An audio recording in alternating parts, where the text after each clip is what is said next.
네, 안녕하세요. 오늘은 기하 면접 제2장 역사 이론에 대해서 시작해 보려고 합니다.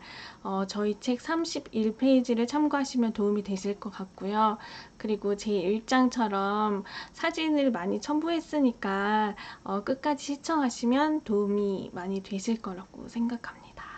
네, 그럼 첫 번째 페이지로 넘어가 보겠습니다. 네, 보시면은 고조선이라고 되어 있죠. 네, 고조선은 우리나라의 역사상 최초의 국가를 말하는데요. 기원전 2333년 10월 3일에 고조선이 세워졌다고 합니다. 보시면은 지도에 보시면은 지금 우리나라의 지도와는 다르게 조금 더 위에까지 이렇게 되어 있죠. 네, 이때 고조선 시대에는 우리나라 땅이 저렇게 넓게까지 되어 있었대요. 네, 그리고 옆에 보시면은 단군 왕검이라고 되어 있는데 단군 왕검은 고조선을 세운 왕을 시조라고 하거든요. 고조선을 세운 왕으로서 도읍지를 아사달로 삼아서 이제 국가를 다스렸다고 합니다. 네, 그리고 이제 고조선의 건국 이념은 건국 이념이란 단어가 조금 어렵죠. 네, 이 단어의 뜻은 이제 나라를 세우는데 최고의 이상으로 삼는 정신이라는 뜻이래요. 이 건국 이념은 홍익 인간으로 널리 인간을 이롭게 한다는 뜻을 가지고 있다고 합니다. 네, 그리고 그 옆에 보시면은 그림이 보이시죠? 단군 신화에 대한 그림인데 많이 혹시 들어보셨는지 모르겠어요. 이제 단군 책에 보면은 단군 신화에 대한 이제 내용은 적혀 있는데 솔직히 한국어가 조금 서투시거나 조금 어렵다고 생각하시는 분들은 그게 이해하기 어렵잖아요. 그래서 제가 그림을 찾았어요. 제가 이거 단군 신화를 한번 읽어드릴 테니까 그림을 보시면서 한번 들어보세요. 네, 읽어드릴게요. 하늘을 다스리는 신인 아들인 환웅은 인간 세상을 사랑해서 나라를 만들어 다스렸다. 어느 날 곰과 호랑이가 찾아와 인간이 되게 해달라고 부탁했는데 환웅은 쑥과 마늘만을 먹고 동굴에서 100일을 견디면 인간이 될 수 있다고 했다. 그러나 호랑이는 동굴에서 나왔고 곰은 21일 만에 인간이 되었다. 환웅은 인간이 여자로 변한 웅녀라고 하는데 곰과 결혼해 아들을 낳았는데 그가 바로 단군이다. 단군은 태백산에 나라를 세우고 이름을 고조선이라고 했다. 라는 신화, 동화, 이야기예요. 네. 그림을 보시면서 이야기를 들으니까 조금 이해가 되시죠? 네, 곰과 호랑이가 사람이 되고 싶어서 찾아왔대요. 그래서 이제 신의 하늘을 다스리는 신의 아들인 환웅이 이제 쑥과 마늘을 주면서 이제 동굴에서 100일 동안 견디면 너희가 사람이 될 것이다라고 했는데 호랑이는 견디지 못하고 다 나왔고 그다음에 곰은 21일을 마늘과 쑥을 먹으면서 견뎠대요. 그래서 사람이 되었는데 그 곰을 웅녀라고 하거든요. 그래서 하늘을 다스리는 신의 아들인 환웅과 곰이 사람이 된 웅녀가 결혼을 해서 아들을 낳았는데 그 아들이 바로 단군 왕검이다 라는 이야기예요. 네. 그리고 이 단군이 고조선을 세웠다고 합니다. 네. 재밌으시죠? 네, 그럼 이제 다음 페이지로 넘어가 보겠습니다. 네, 이제 두 번째는 삼국시대인데요. 삼국시대는 고구려, 백제, 신라 이 세 나라가 함께 발전하면서 대립하고 이렇게 교류하던 시대를 말하는데 그 중에서 먼저 고구려를 먼저 살펴볼게요. 네, 고구려는 삼국시대 세 나라 중에 지도를 보시면 제일 위쪽, 북쪽에 위치했던 군주제 국가예요. 그리고 이제 고구려를 세운 왕을 시조라고 한다고 했죠. 네, 고구려를 세운 왕은 주몽이고 고구려의 주요 인물들은 북진 정책으로 영토를 크게 넓혀 가장 넓은 영토를 차지했던 광개토 대왕이 있고요. 그리고 불교를 도입하고 태학을 설립하였으며 고구려의 전성기에 기틀을 마련했던 소수림 왕이 있어요. 살수대첩에서 수나라 군대를 물리친 을지문덕 장군이 있으며 그리고 고구려 제20대 왕으로 도읍을 평양으로 옮기고 남하 밑으로 남하 정책을 추진했던 장수왕이 있대요. 그리고 이제 고구려의 주요 문화재로는 광개토 대왕 능비, 무용총, 그 다음에 수산리 고분 등이 있습니다. 네, 보시면 이제 저희 책에도 나와 있지만 이제 합격 포인트 자주 나오는 문제로는 이제 제가 한번 내볼게요. 고구려를 세운 왕이며 활을 잘 쏘는 사람이란 뜻을 가지고 있는 사람은 누구입니까? 네, 정답은 무엇일까요? 네, 주몽입니다. 네, 잘 대답하셨죠, 모두들? 네, 그리고 또 잘 나오는 문제가 뭐냐면 북진 정책으로 영토를 크게 넓혀 가장 넓은 영토를 차지한 왕은 누구입니까? 이것도 잘 나오거든요. 누구일까요? 네, 광개토 대왕이에요. 꼭 이 두 문제 아니더라도 다른 문제도 충분히 잘 나올 수가 있거든요. 근데 제가 이렇게 이 두 문제만 잘 나와요 라고 잘 나오긴 하지만 그렇게 말씀드릴 수가 없는 이유가 이제 지역마다 면접관 선생님들이 너무 다르다 보니까 물론 특정 문제들이 자주 나오는 경우도 있지만 예외적으로 이건 안 나왔었는데 했던 것들이 나오는 경우도 있거든요. 그래서 바쁘시면 시험 기간이 얼마 안 남았다. 어떡하지? 빨리 해야 되는데 할 때는 이 두 문제를 중점적으로 외우시고 그 외에 이제 시간이 조금 길게 남으셨다. 나는 여유로워서 이제 괜찮다 하시는 분들은 이거를 전체적으로 다 외우시는 걸 추천드리겠습니다. 네, 이제 그 다음 페이지 넘어가 보겠습니다. 네, 그 다음 나라는 이제 백제예요. 이제 지도에서 보시면은 아래쪽 왼쪽에 있는 핑크색으로 되어 있는 나라인데 이 백제는 해상 무역의 발달로 이게 세 나라 삼국 중 가장 먼저 전성기를 맞았고 그 다음에 중국과 가깝죠. 옆에 우리 백제의 바다 건너에는 중국이 있거든요. 그래서 중국과 교류하며 일본 문화에도 많은 영향을 주었다고 합니다. 네, 이 백제를 세운 왕 시조는 온조왕이고 이 온조왕은 또 다른 특징이 있어요. 네, 고구려를 세운 주몽의 아들이래요. 굉장히 특이하죠. 네. 그리고 이제 주요 인물로는 백제 13대 왕으로 고구려의 남태평양을 빼앗고 한성을 도읍으로 하여 백제의 전성기를 이끌었던 근초고왕이 있어요. 네. 그리고 주요 문화재로는 정림사지 5층 석탑, 그리고 미륵사지 석탑, 그리고 백제기와 같은 것들이 있다고 합니다. 여기서 또 이제 합격 포인트, 책에 또 합격 포인트가 적혀 있어요. 여기에 나와 있는 합격 포인트는 뭐냐면 해상무역의 발달로 삼국 중 가장 먼저 전성기를 맞았고 그리고 중국과 교류하며 일본 문화에도 많은 영향을 주었던 나라는 어디입니까? 어딜까요? 네, 바로 백제입니다. 중국과 교류하며 일본 문화에도 영향을 많이 주었던 나라는 백제. 네, 꼭 기억하셔야 돼요.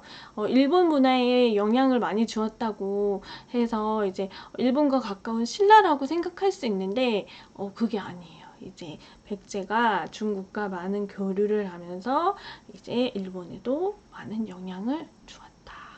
네, 요거 꼭 구분하시면서 기억하시면 되겠습니다. 네, 그 다음은 신라인데요. 신라는 지도에서 보시면은 맨 아래쪽 오른쪽에 위치하고 있죠. 연두색으로. 네, 이 신라는 이제 삼국시대 세 나라 중에서 영남을 중심으로 세운 나라예요. 그리고 신라를 세운 왕 시조를 박혁거세라고 하는데 알에서 태어나 나라를 세웠다는 신화가 있대요. 신화 이야기가 있대요. 그리고 이제 주요 인물로는 신라의 제24대 왕 신라의 전성기를 맞아 삼국 통일의 기반을 마련하였던 진흥왕이 있고요. 그리고 신라의 왕으로 불교를 나라의 종교로 인정하고 왕권을 강화한 법흥왕이 있고요. 그 다음에 신라의 진흥왕 때 인재 양성을 목적으로 청소년으로 조직되었던 수양단체인 화랑도도 있어요. 네, 오른쪽 사진 보시면은 웬 사람이 서 있죠. 네, 화랑도의 모습이에요. 이 화랑도도 문제에 잘 나오거든요. 그러니까 이제 잘 기억하시라고 일부러 사진을 찾아서 넣었어요. 네, 그리고 이제 신라의 주요 문화재로는 첨성대, 분황사, 모전, 석탑 등등이 있는데 이런 문화재들은 나중에 또 전통 문화 부분에 나오거든요. 그때 사진을 또 계속 넣을 거라서 이제 반복되는 것보다 잘 그동안 못 보셨던 거, 새로운 것들을 보시는 게 좋을 것 같아서 요거는 빼고 화랑도를 넣었어요. 네. 또 이제 우리 책에 있는 합격 포인트를 살펴보면 신라 진흥왕 때 인재 양성을 목적으로 청소년으로 조직되었던 수양단체는 무엇입니까? 무엇일까요? 네, 바로 화랑도입니다. 이 화랑도 문제가 잘 나오거든요. 화랑도는 꼭 기억하셨으면 좋겠고, 그리고 진흥왕도 잘 나와요. 신라의 제24대 왕으로 신라의 전성기를 맞아 삼국 통일의 기반을 마련한 왕은 누구입니까? 진흥왕입니다. 이것도 잘 나오고, 이제 신라를 세운 시조는 누구입니까? 박혁거세입니다. 이렇게도 잘 나오고, 그 다음에 이제 신라의 나라를 묻는 문제도 잘 나와요. 이제 삼국시대 세 나라 중 영남을 중심으로 세운 나라이며 시조가 박혁거세인 나라는 무엇입니까? 하면은 신라입니다. 네, 문제가 이렇게 막 섞여서도 나오고 그 다음에 이제 하나씩 또 나오고 하니까 역사 부분은 완벽하게 정확하게 암기하시는 게 중요한 것 같아요. 네, 이제 그 다음 페이지 알아보겠습니다. 네, 그 다음은 남북국 시대인데요. 남북국 시대는 이제 통일신라와 발해가 존재한 시기를 말하거든요. 그 중에서 먼저 통일신라 시대를 보면, 왼쪽에 지도가 보이시죠? 이제, 발해는 이제 보라색으로 위쪽으로 이렇게 쭉 되어 있고, 그 다음에 신라는 연두색으로 밑으로 이렇게 쭉 되어 있어요. 이렇게 되어 있는 시대를 남북국 시대라고 한답니다. 통일신라 시대의 주요 인물들을 살펴보면은 화랑 출신으로 삼국 통일에 공을 세운 김유신 장군이 있고요. 신라의 제30대 왕으로 삼국 통일을 이룩한 문무왕이 있고, 그 다음에 완도에 청해진을 설치하고 당나라와 일본을 상대로 해상 무역을 주도한 장보고가 있어요. 네, 보시면은 김유신 장군은 삼국 통일에 공을 세웠다 했고, 문무왕은 삼국 통일을 이룩했다고 되어 있어요. 공을 세우고 이룩한 거. 요 두 부분을 헷갈리시면 안 되는 게, 공을 세웠다는 것은 삼국 통일을 하기까지 많은 업적, 많은 일을 했다는 거고, 그 다음 이룩했다는 건 완성했다라는 뜻이거든요. 그래서 삼국 통일에 공을 세운 거는 오른쪽 그림에 있는 김유신 장군이고, 그 다음에 완벽하게 삼국을 통일한 것은 이제 문무왕이라는 거. 네, 기억하시면 되실 것 같아요. 그리고 이 시대의 주요 문화재는 다보탑, 불국사, 석가탑, 석굴암 등이 있습니다. 요것도 이제 문화재 부분에 제가 사진으로 다음에 보여드릴게요. 네, 그 다음은 이제 위쪽에 있는 발해에 대해서 알아볼 건데요. 보라색 부분 발해는 고구려가 멸망한 후 대조영이 고구려 사람들을 이끌고 옛 고구려 땅인 만주로 사람들과 이동하여 고구려를 계승하고 씩씩하고 독창적인 문화를 계승 발전해 나갔다고 합니다. 네, 오른쪽 사진을 보시면은 멋진 분이 계시죠? 네, 이분이 대조영이라고 하시는 분인데, 이분은 고구려 유민으로 만주에서 발해를 세워 고구려의 기상과 문화를 이어간 왕이라고 합니다. 네, 그리고 이제 해동성국이라고 있는데요. 이 나라의 이름이 발해잖아요. 근데 이제 당나라에서는 바다의 동쪽에 전성기를 맞이한 나라라는 뜻으로 당나라에서는 해동성국이라고 불렀대요. 네, 되게 신기하죠. 네, 요것도 기억하시면 좋을 것 같아요. 근데 자주 나오지는 않지만 이제 혹시 모르니까 요 두 문제도 기억하시면 좋을 것 같아요. 네, 그 다음 문제 넘어가 보도록 하겠습니다. 네, 이번에는 고려 시대를 알아볼 건데요. 이 고려 시대는 후삼국을 통일하고 세운 나라로 고구려의 옛 땅을 회복한다는 뜻으로 고려라고 지었다고 합니다. 네, 지도에 보시면은 예전과 또 많이 달라 있죠. 네, 지금은 이제 밑에 부분, 약간 연주황색으로 된 부분이 고려예요. 네, 고려의 일대 왕으로는 왕건이라고 하는데 고구려를 세우고 후삼국을 통일하였대요. 네, 그리고 이제 문익점은 고려 시대의 문신으로 원나라에 갔다가 모카씨를 가져와 전국에 보급하였고, 그 다음에 강감찬 장군은 거란의 침략을 막아낸 영웅이래요. 그리고 이제 고려도 무역 활동을 활발하게 했는데 이제 중국, 일본, 아라비아 상인들과 무역을 했대요. 그래서 이제 고려시대 무역강을 병란도라고 했대요. 여기에는 제가 조금 짧게 적었지만 책에는 이렇게 다 적혀 있거든요. 여기 너무 길게 적으면은 이 사진들을 다 넣기에 너무 좁더라고요. 그래서 네, 이런 설명들은 책에 있으니까 책을 보시고 참고하시면 도움이 되실 것 같아요. 네. 고려시대 무역강은 병란도이고, 그리고 코리아가 된 유래가 있거든요. 처음부터 우리나라가 코리아라고 불리진 않았고, 이제 외국인들, 아라비아 상인들이 이제 고려라는 발음이 어려워가지고, 이제 코리아, 이런 식으로 코리아가 되었대요. 네. 되게 재밌죠? 요것도 문제가 잘 나와요. 책에 있는 합격 포인트에도 나오는데 우리나라가 코리아로 불리게 된 유래는 무엇입니까? 이렇게 나오기도 하거든요. 그러면 정답은 고려시대에 외국 상인들에 의해 고려라는 발음이 어려워 코리아로 불리게 되었습니다. 이렇게 대답하시면 돼요. 네, 그리고 이제 삼국사기라고 있는데 이것은 책이거든요. 옆에 보시면 사진이 있죠. 이렇게 삼국사기 책이 있는데 이것은 고려의 학자 김부식이 삼국시대의 역사를 정리해서 만든 책이라고 합니다.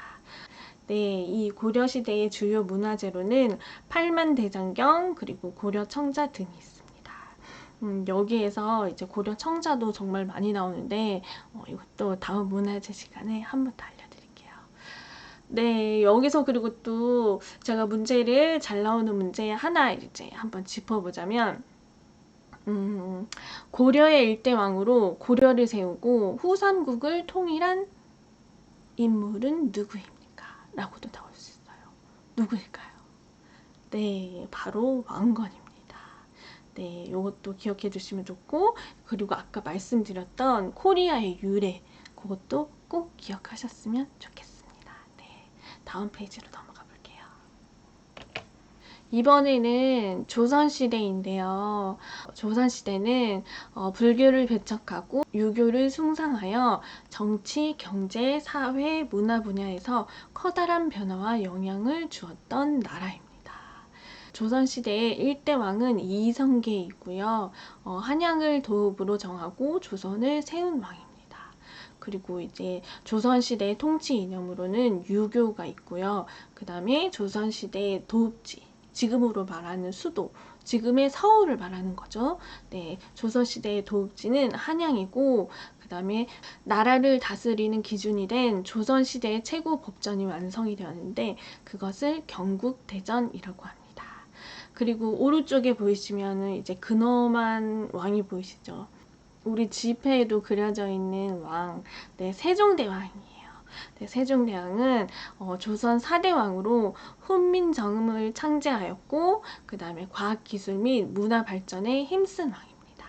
그리고 그 밑에 보시면, 아니, 그리고 그 오른쪽에 보시면, 막 사람들이, 책을 보고 있고, 책상에 앉아서, 뭐 글도 쓰고 있고, 책도 보고 있고, 그 다음에 책꽂이도 있고, 이런 그림이 있죠. 자, 여기가 어디냐면은, 조선 세종 때 궁중이 설치한 학문 연구기관인, 지편전이라는 곳이래요.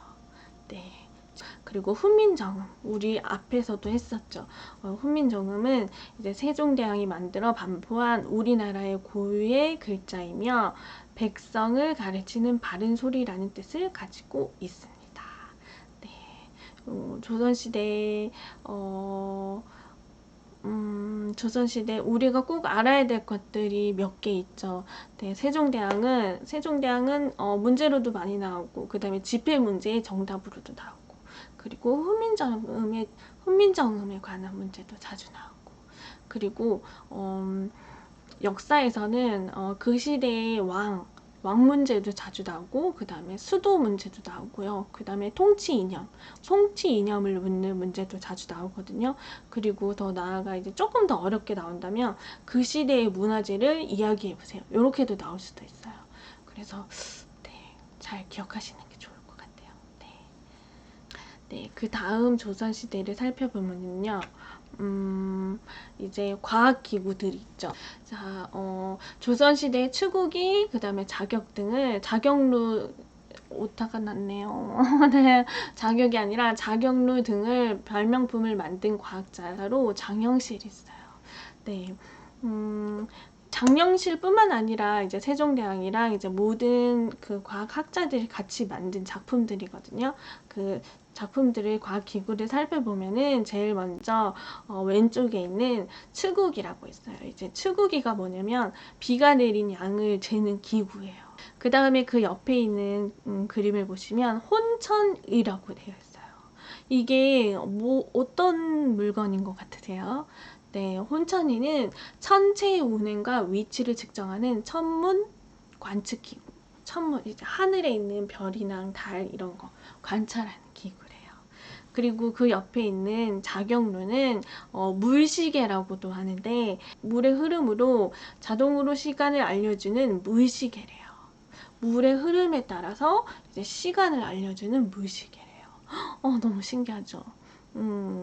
그리고 그 옆에 맨 오른쪽에 있는 걸 보시면 앙부일구라고 적혀 있는데, 해시계래요. 이제 앙부일구 해시계는 해의 그림자에 따라 시간을 알려주는 해시계.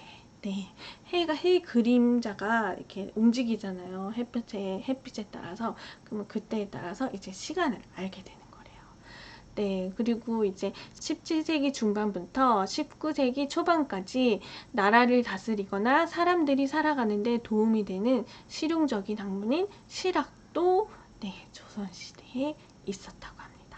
네. 조선시대가 조금 길죠. 네.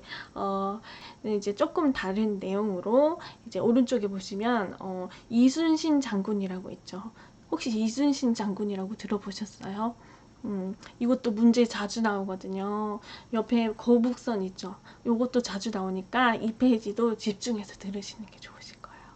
네, 먼저 이제 조선시대에 임진왜란이라고 1592년부터 1598년까지 일본의 침략으로 일어난 전쟁을 임진왜란이라고 한대요. 이 임진왜란의 전쟁이 4번 일어났는데, 그 중에서 임진왜란의 3대 대첩이라고 있어요. 요것도 문제 잘 나오거든요. 임진왜란의 3대 대첩으로는 한산도 대첩, 그 다음에 진주 대첩, 행주 대첩이 있어요. 그리고 마지막으로 이제 이순신 장군이 전사한 노량 대첩도 있는데, 그거는 포함이 안 되거든요. 그래서 한산도 대첩, 진주 대첩, 행주 대첩 요 3개를 외워야 되는데, 저는 이제 이걸 어떻게 알려드렸냐면 한산도, 진주, 행주잖아요. 그래서 한진행 이라고 알려드렸거든요. 한진행, 한산도, 진주 대첩, 행주 대첩. 근데 이게 조금 어려울 수도 있거든요, 이 방법이. 그래서 이게 어려우면은 이제 다른 방법으로 암기하시면 됩니다. 네, 요 3대 대첩도 꼭 기억하시고요. 그리고 이 이순신 장군은 조선시대의 장군이며 난중일기의 저자로 거북 모양의 전투선인 거북선을 만들어 임진왜란에서 일본의 침략에 맞서 큰 승리를 거두고 마지막 전쟁인 노량대첩에서 전사하였다고 합니다. 전사 아시죠? 이렇게 죽음을 맞이한. 네. 거북선도 만드셨어요. 옆에 오른쪽에 보시면 이제 이게 배거든요. 배인데 거북이 모양으로 만들었어요. 그리고 철갑선, 위에는 철갑선으로 만들고 다리처럼 이제 노가 있어서 이렇게 배를 저으면서 이제 나가는 거예요. 이제 대포도 쏘고. 네, 그리고 이제 아까 나왔던 난중일기는 이순신 장군이 임진왜란 때 쓴 일기예요. 이제 지금 오늘은 무슨 일이 있어서 뭐 몇 명이 전사했다. 오늘은 무슨 일이 있었는데 어떻게 해서 우리가 승리하였다. 이렇게 쓴 일기. 네, 그걸 난중일기라고 한대요. 그리고 이제 마지막 인물로는 임진왜란 때 행주대첩에서 승리를 이끈 장군을 권율 장군이라고 한대요. 네, 여기서 꼭 기억하셔야 될 거는 이순신 장군이 누구인가? 그리고 이제 거북선은 무엇인가? 그 다음에 임진왜란의 3대 대첩은 무엇인가? 요거 세 개는 꼭 기억하셔야 되는 거예요. 이순신 장군은 누구입니까? 이렇게 질문 안 나오고 지문에 있는 조선시대 장군이며 난중일기의 저자로 거북 모양의 전투선인 거북선을 만들어 임진왜란에서 일본의 침략에 맞서 큰 승리를 거둔 장군은 누구입니까? 이렇게 나오고 임진왜란의 3대 대첩에 대해서 말해보세요. 이렇게 나오고 그 다음에 이순신 장군이 만든 거북 모양의 철갑선은 무엇입니까? 이렇게 나오는 거예요. 문제가 항상 중요 단어보다는 그 뒤에 있는 내용을 물어서 이렇게 나오니까 이렇게 공부하시면 도움이 되실 거예요. 네. 네, 이번에는 이제 전쟁에서 벗어나 이제 조금 더 다른 얘기로 나왔는데요. 사진 페이지의 오른쪽에 보시면 지도가 있죠. 우리나라 지도. 이 지도가 뭐냐면 우리나라의 지도예요. 이제 조선 후기 김종우가 만든 한반도 지도예요. 네, 요것도 한 번씩, 자주는 아니지만 한 번씩 나오거든요. 이것도 기억하시고 그리고 실학자로 목민심서의 저자인 정약용이라는 인물이 있으며 그 다음에 다른 나라와 관계를 맺지 않고 문호를 굳게 닫아 서로 통하지 않는 쇄국 정책을 실시했던 흥선대원군이 있었고요. 그리고 이제 지금부터는 이제 조금 꼭 암기하셔야 될 부분인데 고종 때 조선과 일본 사이에 체결된 조약으로 불평등 조약으로 강화도 조약이 있어요. 평등하지 않다. 그리고 또 이제 개화파가 개화 사상을 바탕으로 조선의 자주 독립과 근대화를 목표로 일으킨 정변, 갑신정변도 있고요. 그 다음에 근대 국가에 걸맞은 제도를 만들기 위해 추진한 개혁으로 가보개혁이 여기서 보시면 갑신정변 그리고 가보개혁 둘 다 갑으로 시작하죠. 그래서 되게 헷갈려서요. 이거를 어떻게 구분하시면 되냐면 갑신정변은 보시면은 맨 끝에 보면은 조선의 자주 독립과 근대화를 목표로 일으킨 정변이라고 되어 있죠. 그래서 갑신정변 똑같은 정변 이렇게 외우시면 되고 가부개혁은 근대 국가에 걸맞은 제도를 만들기 위해 추진한 개혁 그래서 가부개혁 그래서 가부개혁이 되는 거예요. 그리고 이제 강화도 조약은 조선과 일본 사이에 체결된 불평등 조약 하면은 강화도 조약 이렇게 암기하시면 돼요. 그리고 이제 오른쪽에 보시면 신문고라고 북이 있잖아요. 네, 이것은 무엇이냐면 백성들의 억울한 일을 해결하여 줄 목적으로 대궐 밖에 달았던 북이래요. 네, 이번에는 일제강점기에 대해서 알아볼 건데요. 일제강점기는 일제에게 나라를 빼앗긴 1910년부터 해방된 1945년까지의 시대를 말합니다. 네, 참 35년 꽤 길죠. 네, 맞아요. 자, 먼저 살펴보시면은 3.1 운동이 있는데 3.1 운동은 1919년 3월 1일 일본의 식민지 지배에 저항하여 대한 독립을 외치던 만세 운동을 말합니다. 그리고 이제 대한민국 임시정부가 있는데 3.1 운동 이후 조국의 광복을 위해 중국 상하이에 세워진 정부를 대한민국 임시정부라고 합니다. 이제 옆에 보시면 사진들이 있잖아요. 네, 이분들이 누구시냐면 이제 독립운동 하셨던 분들인데 굉장히 감사한 분들이에요. 이제 많은 분들을 대신해 이제 독립운동을 하셔가지고 지금의 저희가 이렇게 건강하고 자유롭고 편하게 살 수 있는 거잖아요. 그래서 굉장히 헌신하고 굉장히 감사한 분들이에요. 네, 먼저 제일 왼쪽에 있는 사진을 보시면 여성분이 있어요. 네, 여성분이 있는데 이름은 유관순이고요. 3.1 운동을 주도한 독립운동가로 태극기를 나눠주며 시위를 주도하다가 체포되어 옥중에서 순국하셨어요. 순국이 뭐냐면 이제 돌아가셨어요. 네, 아주 어린 나이에 돌아가셨어요. 그래서 마음이 어린 나이에 돌아가셨어요. 네, 두 번째 사진은 안중근이라고 적혀 있는데요. 이분은 안중근 의사는 만주 하얼빈에서 이토 히로부미를 사살하고 순국하신 분이에요. 이토 히로부미를 사살 이렇게 죽이고 이제 순국 돌아가셨어요.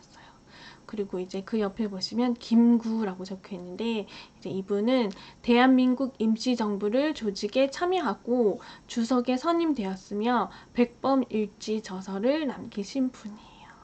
네, 그리고 그 옆에 보시면 윤봉길이라고 이제 태극기 배경으로 있으신 분 계시죠. 이분은 훈커우 공원에서 도시락 폭탄을 던져 일본군의 주요 인물들을 죽인 인물. 그리고 그 옆에 보시면 안창호라고 적혀 있는데 이분은 독립협회, 신민회, 흥사단에서 독립운동 활동을 하였으며 그리고 대성학교를 설립하였던 그런 분들이에요. 더 예쁘고 더 밝게 나온 사진들도 있었거든요. 근데 그 시대를 우리가 한번 느껴보는 것도 좋을 것 같아서 이렇게 원래 사진들을 넣어봤어요. 그리고 이 여기 주요 독립운동가 이 5분들 문제 잘 나오니까 기억하시고요. 그리고 3.1 운동도 잘 나오거든요. 그러니까 이제 1919년 3월 1일 일본의 식민지 지배에 저항하여 독립운동을 외치던 만세운동은 무엇입니까? 라고 나올 수도 있어요. 일본 식민지 지배에 저항하여 독립을 외치던 만세운동을 하던 날은 몇 월 며칠입니까? 정답이 뭘까요? 3월 1일, 3월 1일입니다. 이렇게 대답하셔도 되고. 그리고 이제 여기 있는 인물들에 대해서 질문이 나올 수 있으니까 이 부분도 잘 기억하셨으면 좋겠습니다. 네, 그리고 이제 두 번째 일제강점기 보시면은 을미사변이라고 1895년 일본 자객들이 경복궁을 습격하여 명성황후를 시해한 사건이 있었어요. 네, 이제 살해한 사건이 있었는데 그것을 을미사변이라고 하고요. 그 다음에 1905년 일본이 대한민국의 외교권을 박탈하기 위해 강제로 체결한 조약이 있었는데 그것을 을사조약이라고 합니다. 그리고 이제 1910년 일본의 강압 아래 대한제국의 통치권을 일본에 양요함을 규정한 조약이 있는데 그것을 한일병합조약이라고 하고요. 그 다음에 3.1 운동에서 민족 대표로 나온 33인이 대규모 만세운동 전에 낭독한 것을 독립선언서라고 합니다. 네, 왼쪽에 사진 보시면은 이제 보이시죠? 독립선언서. 이것은 이제 신문에 실린 독립선언서예요. 네. 그리고 이제 마지막으로 독립운동가인 백범 김구가 쓴 자서전을 백범일지라고 합니다. 왼쪽에 백범일지 보이시죠? 그 전 페이지에서 김구가 이제 백범일지를 적었다고 나왔는데 그 백범일지가 이것입니다. 네, 여기서 또 헷갈리실 수 있는 게 을미사변, 을사조약, 뭐 한일병합조약 이렇게 말이 비슷하잖아요. 이거를 이제 또 어떻게 구분하시냐면 좀 슬프긴 하지만 을미사변은 이제 명성황후를 시해한 사건이잖아요. 살해한 사건. 그래서 사변, 을미사변이라고 암기하시면 되시고요. 그 다음에 을사조약은 대한민국의 외교권을 박탈하기 위해 강제로 체결한 조약. 그래서 을사조약 이렇게 하시면 됩니다. 네, 이렇게 외우시면 됩니다. 그리고 한일병합조약은 이제 일본의 강압 아래 강제로 이제 대한제국의 통치권을 일본에 양요함을 규정한 조약. 이것도 둘 다 조약이잖아요.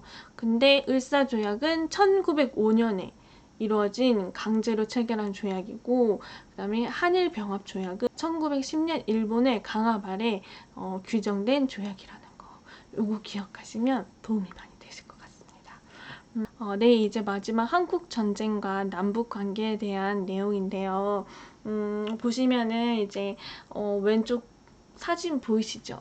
네, 6.25 전쟁 사진이에요. 제가 6.25 전쟁 사진을 찾으면서 굉장히 마음이 많이 아프더라고요. 이제 막 총에 맞아서 이렇게 쓰러진 사람들도 많고, 이제 가족들을 잃었잖아요. 이제 맞아서 이렇게 죽었으니까. 그래서 슬퍼하는 사람들도 많고, 그 다음에 다쳐서 피 흘린 사람도 많고, 막 너무 네, 마음이 아프더라고요. 그래서 그 중에서 그나마 이제 6.25를 잘 표현하면서도 그나마 이제 많이 슬프지 않은 그 사진을 찾았는데, 그래도 이제 전쟁의 그 느낌이 와 닿으시죠. 네, 뒤에 탱크와 어린 아이가 또 아이를 업고 있어요. 네, 그 눈빛이 전쟁이 얼마나 힘들고 굉장히 무섭고 두려운지를 보여주는 사진인 것 같아요. 네. 먼저 6.25 전쟁은 북한군이 북위 38도선 전역에 걸쳐 갑자기 남침하여 발발한 전쟁이에요. 갑자기 남쪽으로 내려온 거예요. 그래서 이제 일어난 전쟁이에요. 먼저 이제 오른쪽 사진을 보시면은 선이 두 개 있죠. 파란색 38선과 빨간색 휴전선이 있는데, 파란색 38선은 1945년 8월 15일부터 1953년 7월 27일 6.25 전쟁으로 인한 휴전이 성립될 때까지 남한과 북한과의 정치적인 경계선을 말하는 거예요. 네, 휴전, 이제 싸움 그만하자 라고 휴전이 성립될 때까지 정치적 경계선을 말하는 거고, 그 다음에 이제 빨간 선, 약간 울퉁불퉁하지만 빨간 선으로 되어 있는 것은 6.25 이후 한반도의 가운데를 가로질러 설정된 군사 분계선. 그래서 이제 휴전선과 38선을 헷갈려 하시는 분들이 계시는데, 휴전선은 6.25 이후에 설정된 군사적 분계선이고, 그 다음에 38선은 6.25 전쟁으로 인해 휴전이 성립될 때까지, 전쟁이 이제 그만될 때까지 남한과 북한의 정치적 경계선, 군사 분계선, 정치적 경계선, 요걸로 구분하셔서 암기하시면 도움이 되실 거예요. 그 다음으로는 이제 비무장지대라고 있는데, 휴전선을 중심으로 남과 북에 각각 2km 이내에 위치한 영역으로 군인이나 무기를 원칙적으로 배치하지 않기로 하고 있는 곳이에요. 자, 휴전선, 여기 빨간 선 보이시죠? 이 빨간 선 중심으로 이제 각각 빨간 선에서 북쪽으로 2km, 그 다음에 빨간 선에서 남쪽으로 2km 내 그 사이를 이제 군인이나 무기를 배치하지 않기로 약속한 곳. 그것을 DMZ라고 비무장지대라고 하는 거예요. 그리고 이제 이산가족이라고 있는데, 남북 분단, 북한이 지금 이렇게 갈라져서 만나고 있지 못하잖아요. 한 가족이고 한 민족인데, 그래서 남북 분단 등의 사정으로 서로 흩어져 만날 수 없게 된 가족이다. 그 다음에 이제 마지막으로 이것도 문제 한 번씩 나오거든요. 이제 통일의 필요성 무엇인가? 통일의 필요성은 무엇인가? 병역 유지를 위한 국방비 절감과 국가 경쟁력 강화, 그리고 이산 가족 아픔 해소 등이 있습니다. 네, 여기서 이제 문제가 잘 나오는 것들은 이제 아까 말씀드렸던 휴전선, 383 문제도 자주 나오고, 그 다음에 이제 통일의 필요성은 무엇입니까? 라고 또 잘 나오니까 네, 기억 꼭 하셨으면 좋겠습니다. 네, 네, 여기서 이제 책에 나온 합격 포인트를 살펴보면은 6.25 이후 한반도의 가운데를 가로질러 설정된 군사 분계선은 무엇입니까? 무엇일까요? 네, 바로 휴전선입니다. 이렇게 대답하시면 돼요. 네, 이제 끝이 났어요. 고생 많으셨죠? 네, 더 잘하고 싶었는데, 네, 제가 백신을 맞았거든요. 3차 백신을. 그래서 목소리도 안 나오고 힘도 없고 해가지고, 어떻게 잘 진행이 됐는지 모르겠어요. 네, 이제 수업 들으시다가 혹시 잘못되거나 아니면 궁금하시거나 아니면 뭐가 조금 잘못된 것 같다 한 거 보이시면은 이제 여기 밑에 있는 네이버 카페에 오셔가지고 이제 글 남겨주셔도 되고 아니면 댓글로도 남겨주시면 제가 동영상을 수정하도록 하겠습니다. 네. 그리고 이제 항상 하는 말이지만 이제 충분히 할 수 있으니까 힘내셨으면 좋겠어요. 네, 제가 도와드릴게요. 네, 그럼 오늘 또 너무 고생 많으셨고 네, 힘내세요. 네, 항상 감사합니다.